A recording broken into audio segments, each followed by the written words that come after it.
From the spotlight to the sunlight, it's now easy living for this group of 11 newly retired elephant performers. We call this the resort for elephants. They join other past pachyderm performers who already call this 200-acre facility in Polk City home. The last performing elephants joined the herd this week. It's a resort life and a retirement life, so we're going to have to actually play into that. As people, when they retire, they kind of have to find a new hobby, a new lifestyle. We're going to have to watch them closely to make sure they don't get too resort life. We have to watch them closely to make sure they don't get too resort life. This is the largest herd of Asian elephants in North America, but some animal rights groups believe Ringling needs to relinquish the herd. Ringling disagrees. We are dedicated to their care and conservation. If we don't do this work, no one else will.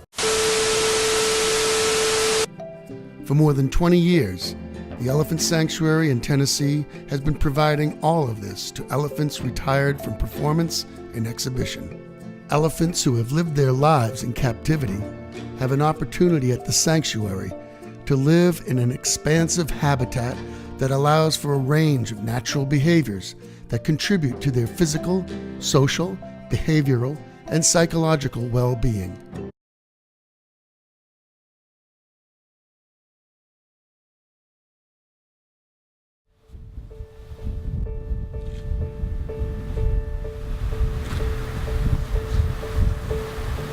In March of 2015, we announced that we were going to transition all of the elephants on our 3 Ringling Brothers touring units to the Center for Elephant Conservation. So those 13 animals will come and live here. The reason it takes 3 years is we need to determine, do we have enough water supply? Do we have enough staff? Do we have enough barn spaces? We have a 2-year-old elephant and a 69-year-old elephant. So the decisions we make today will have decades of repercussions.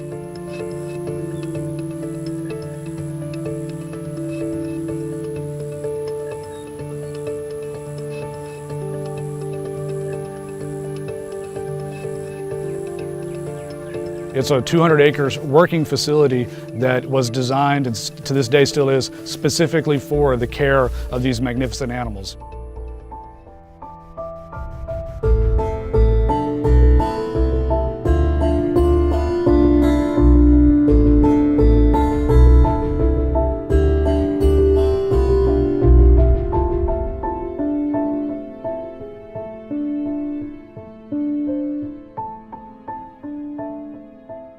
Two weeks ago, Feld Entertainment made some extraordinary news. In the history of 145 years of Ringling Brothers and Barnum and Bailey, the Feld family decided to transition all of the elephants with the greatest show on earth off the traveling circus units and bring them to the Ringling Brothers and Barnum and Bailey Center of Elephant Conservation in Central Florida. So the 13 elephants who are currently on tour with Ringling Brothers will join these 2 magnificent ladies at the Ringling Brothers Center in Polk County. The reason for this decision, as we said when we announced it, when the Feld family looked across the legislative landscape, it really was becoming a challenge to run Ringling Brothers as a business because different cities had adopted different unnecessary circus regulations.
Basically all it is it's just an extension of our hand. There's a point at one end and then it curves at one end, so I can like say, Mysore, come here, and I can pull her towards me with part of it, or I can say, get over, and then I can push her over. And everybody is trained to use them properly. And everybody is trained to use them properly. So it's a very, very good tool, just like using a collar and leash on a dog and a bit and bridle on a horse.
Dr. Key, so I have to ask, a lot of animal lovers will wonder if the elephants are, in a sense, kind of like mice in a cage and abused in the name of research. Is that the case here?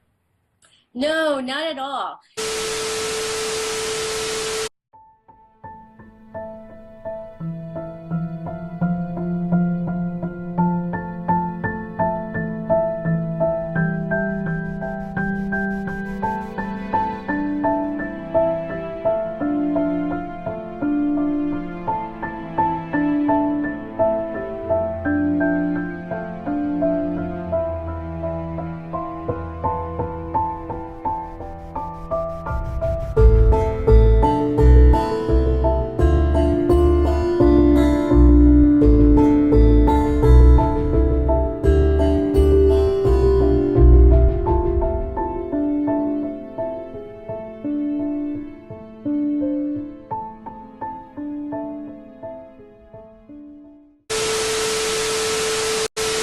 Whether the animal died of abuse is unproven, but there's no question it suffered a slow and gruesome death that could have been prevented. It happened here at the LA Zoo in the summer of '84. A privately owned elephant named Tumai, also called Albert, was kept chained in a stretched position for several weeks, unprotected from the sun. He developed large abscesses and a large piece of skin sloughed from the top of his head. His condition got so bad he was finally put to death through lethal injection. Tumai was here at the LA Zoo, but he wasn't owned by the LA Zoo. He was owned privately by Gary Jacobson. Jacobson had the elephant ride concession here at the zoo. Unfortunately, Tumai did not make a good ride elephant. He was too difficult and aggressive, and so he was taken away from the public and housed behind the scenes. And that's where the alleged abuse occurred. May 1984, Tumai, an aggressive bull by nature, attacked and injured his owner, Gary Jacobson. A week later, the elephant was sedated and chained. May 23rd, reports say the animal had a massively swollen left leg, some swelling on the head, and partial anorexia. A week later, he had draining abscesses behind the left ear and under the leg. By June, Tumai's condition was even worse, but a veterinarian's report says, "It is my professional opinion that this animal did not receive proper and humane treatment from its caretakers."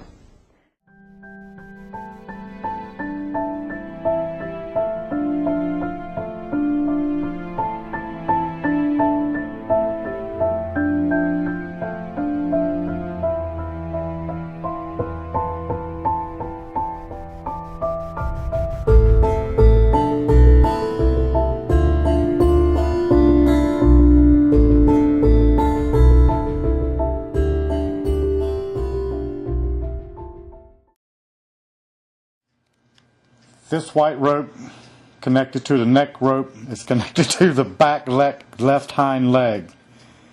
It goes over to the left side of her body and is anchored to a stake driven in the ground or guide off to these pipes you see along the side of the paddock.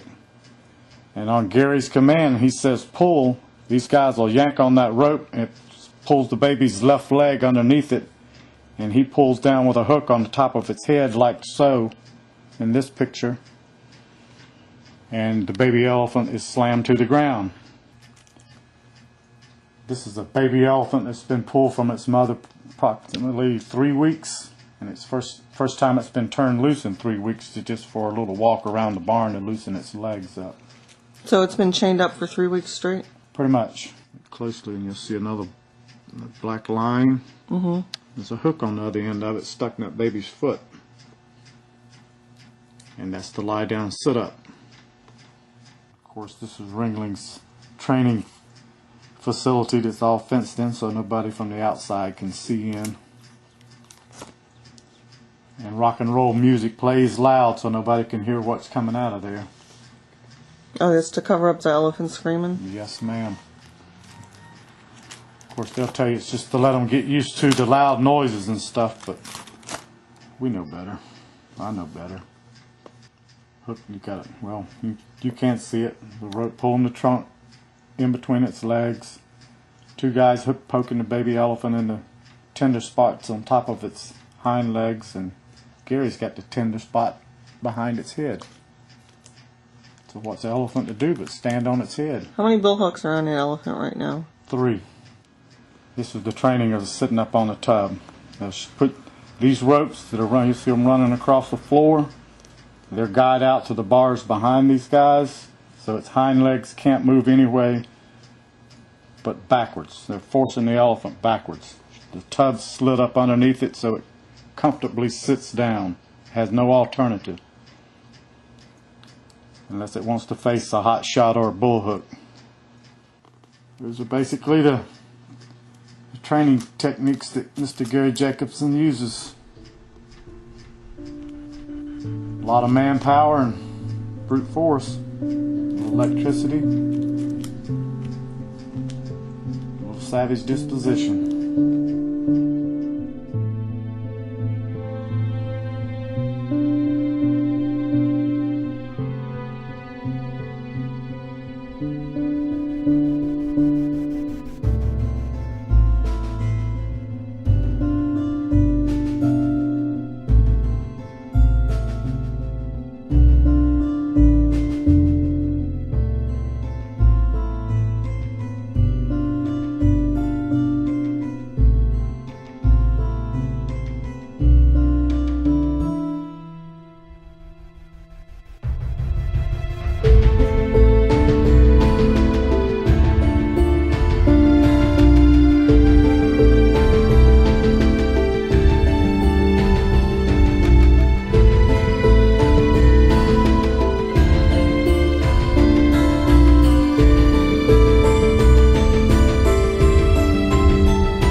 But it's not all about eating and relaxation here. This group of pachyderms will also provide an important function for science. Elephants have a low incidence of cancer. They have evolved in such a way that they don't get cancer. So researchers here are working with doctors from all over the country to help figure out how these guys can help humans. So that's the study that we're providing, is looking at their blood in the laboratory to see the function of that, and then to hopefully find the clue, the secret, to create a magic pill, so to speak, against cancer.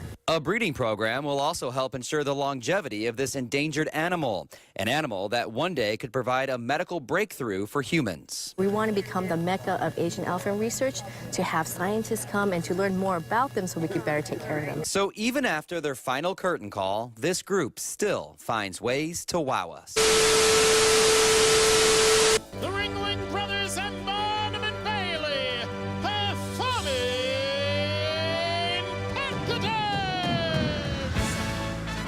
This spring, all of these circus elephants will be permanently retired. But as they leave the center ring, they're taking center stage in another unlikely place, the Huntsman Cancer Institute in Salt Lake City. Just about every person I met who heard about this would come up and ask, elephants? Cancer? What's the connection? Hi guys, how's she feeling? The possible connection is a work in progress, led by pediatric oncologist Dr. Joshua Schiffman. Insert the needle into the vein. He's enlisted the support of the Ringling Brothers Center for Elephant Conservation in Florida and the Hogle Zoo in Salt Lake to draw blood from these sturdy mammals for his experiments. Logically, elephants should get cancer much more often than we do. They have 100 times the cells than humans, and therefore much more opportunity for those cells to mutate into cancer. Lily, you get some spoons.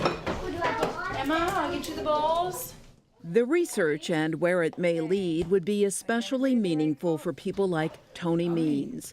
He and others with a genetic disorder called Lee-Fraumeni syndrome have only one P53 gene instead of two, leaving them virtually defenseless against cancer. In your family, your mother had Lee-Fraumeni, died very young. Yes, ma'am.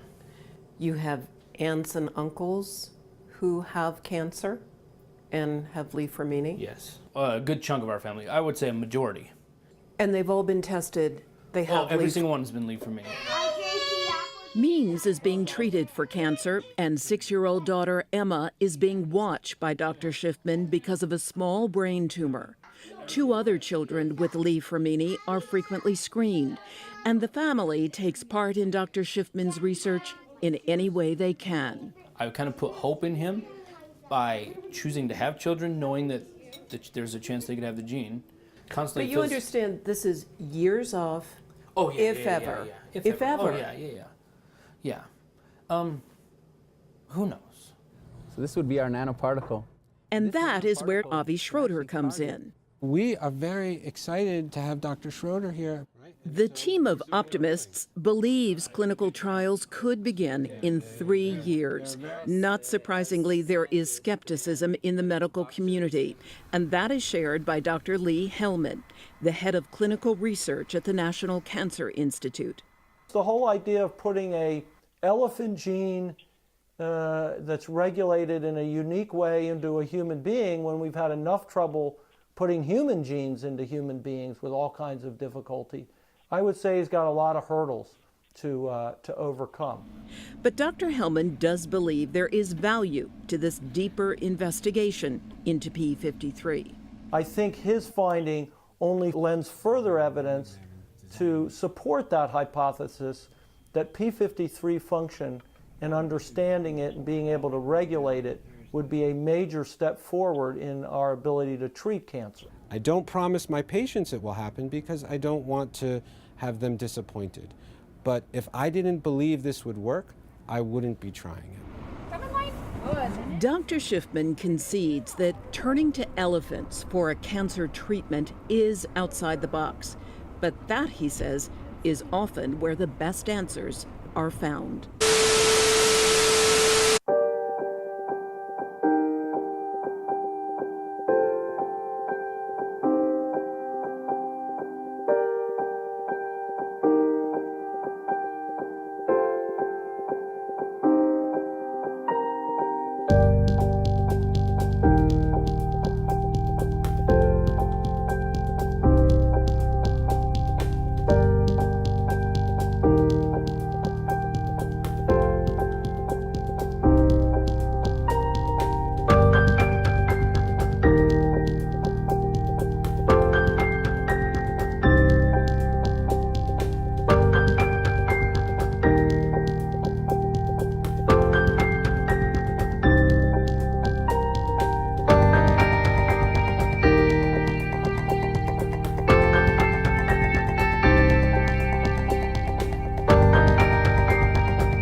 Clearly, everything you see in the show is based on natural behaviors. The elephants do stand on their heads. I've actually seen them stand on their heads unprompted. We have an elephant at the Ringling Brothers Center that balances on 4 large balls.